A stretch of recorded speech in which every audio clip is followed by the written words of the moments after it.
Continuing on. Number 5. Personality of the Universal Father. Do not permit the magnitude of God, His infinity, either to obscure or eclipse His personality. Who has planned the ear shall not hear. Shall he not hear, rather. Who has planned the ear shall he not hear.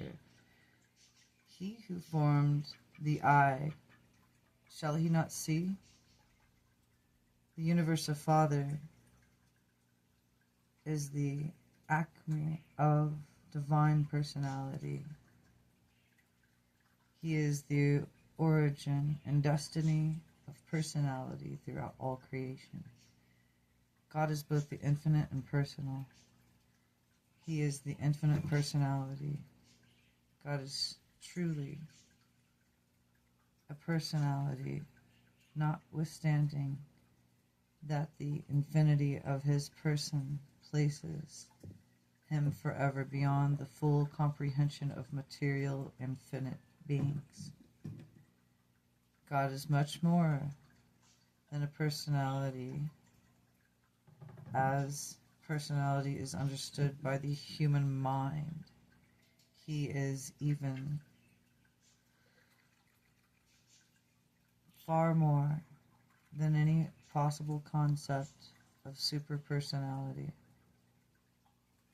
But it is utterly futile to discuss such incomprehensible concepts of divine personality with the minds of material creatures, whose maximum concept of the reality of being consists in ideas of and the ideal of personality. The material creature's highest possible concept of the universal creator is embraced within the spiritual ideas of the exalted idea of the divine personality. Therefore, although you may know that God must be much more than any human concept could ever be or personality could ever be, you equally well know that the Universal Father cannot possibly be anything less than eternal, infinite, true, good, beautiful personality. I think he has a great sense of humor too, personally. God is not hiding from any of His creatures. He is unapproachable to many orders of beings only because He dwells within the light in which no material creature can approach. The immensity of the grandeur of the divine personality is beyond the grasp of a super-perfected mind and evolutionary mortals. He measures the waters in the hollow of His hands and measures the universe within the span of His hand. It is He who sits one in the circle of the earth and on, who stretches out beyond the heavens as a curtain and spreads them out as the universe to dwell within. Light up your eyes on high and behold who has created all things, who brings their worlds by number and calls them all by their names. So it is true that the invincible things of God are partially understood by the things which are made today. And as I and as you are, you must discern the invisible Maker through His manifold. diverse creation, as well as through the revelation of ministration of his sons and their numerous subordinates. Even though the material mortals cannot see the person of God, they should rejoice in the assurance that B is a person. By faith, accept the truth of portray that the universal Father so loved the world to provide for the eternal spiritual progression of its lowly inhabitants. He delights in his children. God is lacking in none of these superhuman and divine attributes, for which constitute a perfect, eternal, loving, and infinite creator personality. In the local creations, accepting the personality of the super-universes, God has no personal or residential manifestation aside from the paradise creator sons, who are the fathers of the inhabited worlds of the sovereign and the local universes. If he have faith of the creature were perfect, he would assuredly know that when he had seen a creator son, he had seen the universal Father. And if you remember in the Bible, people, what did Jesus say? When you've seen me, you've seen the Father. For if you ask Christ into your heart, Christ becomes one with you, and you're one with the Father. Makes sense, doesn't it? And seeking for the Father, he would not ask nor accept to see other than the Son.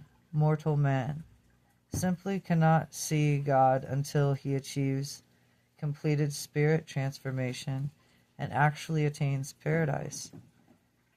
The natures of the paradise creator sons do not mind to encompass all the unqualified potentials of the universal absoluteness, of the infinite nature of the first great source and center.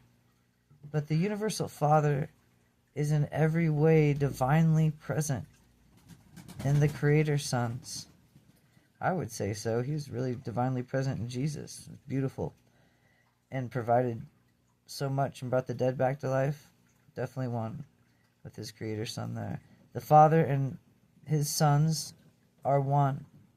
These paradise sons are the order of Michael, are perfect personalities, even for the pattern of all local universes' personality, from that of the bright and morning star down to the lowest human creature of progressing animal evolution. It's true, God doesn't make any mistakes. Without God and except for his great and central person, there would be no personality throughout all the vast universe of universes. God is a personality of love, notwithstanding that God is the eternal power and majestic presence of transcendent, ideal, and glorious spirit. He is all and infinitely more.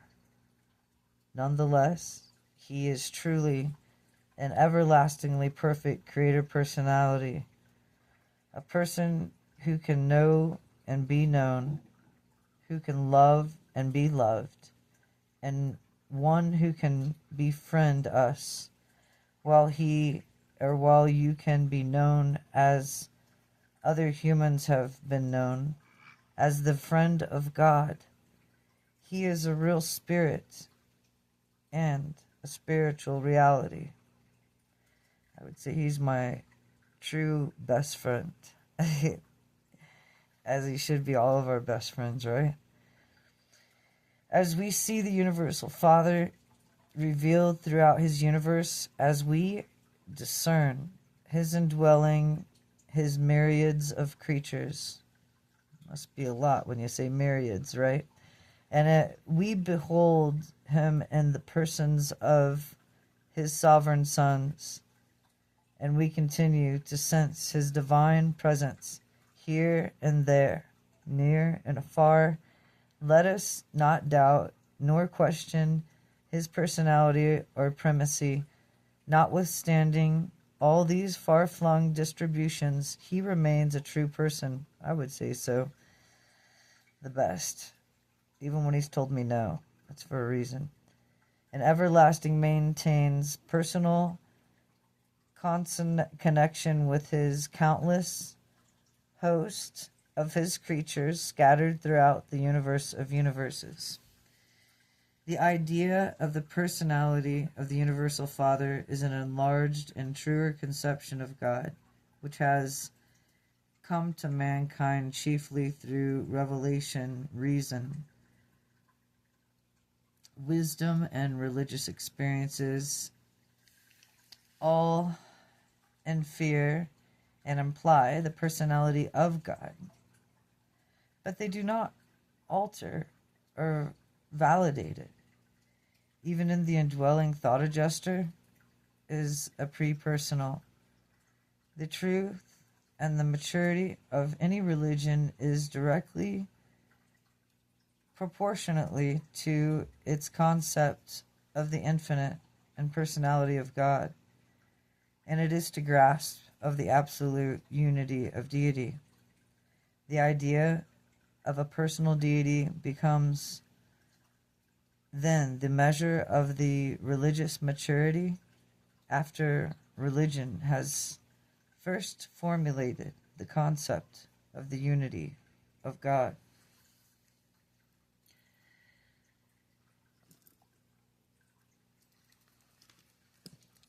Primitive religion has many personal gods.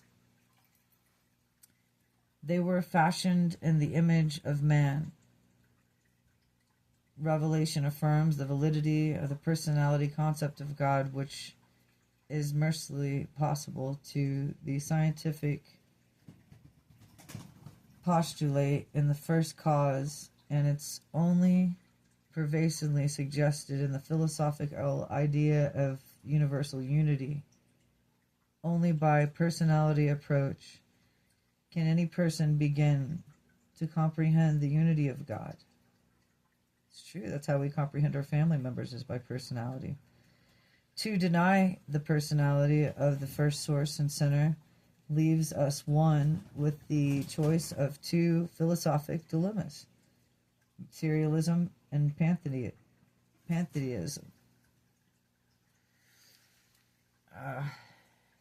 You guys know who I'm talking about, the guy in Greece. Pantheism. But materialism or pantheism sounds like a pretty bummer route. In the contemplation of deity, the concept of personality must be diversitated, and the idea of corporality. The material body is not indisposable or indispensable to the personality in either man nor God. The corporality error is shown in both extremes of human philosophy and materialism. Since man loses his body at death, he ceases to exist as a personality. In pantheism, since God has no body, he is not, therefore, a person. The superhuman type of progressing personality functions in the union of mind and spirit.